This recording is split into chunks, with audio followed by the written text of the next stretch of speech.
You are currently looking at expanding your skills. You're looking to network with our industry, and you're looking to build that critical thinking and problem-solving skills that the tourism experts are looking for.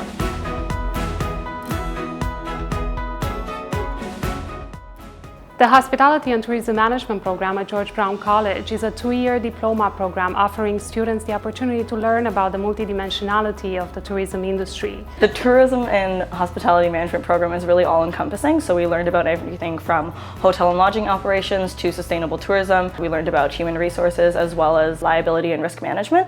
After graduating from the program, I got a full-time job offer from the company where I was doing my internship.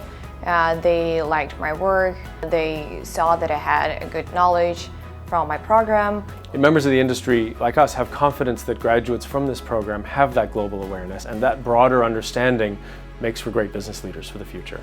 Internationally, we have partnerships with Panama, Brazil, Korea, India, and China, and our students get the opportunity to travel internationally and do their externships overseas. What always impresses me is how actively the George Brown team is listening to the industry, and you see that reflected in the curriculum, and you see it reflected in the quality of the students and the graduates. This is the place for tourism and hospitality management program because of the amazing faculty staff that George Brown got here, because of the location, because of the networking opportunity, and the great class program that you get here. George Brown is just a great place to be. More than anything, the professors, the peers, and the knowledge that you're learning here is invaluable. I'm really glad that I came here.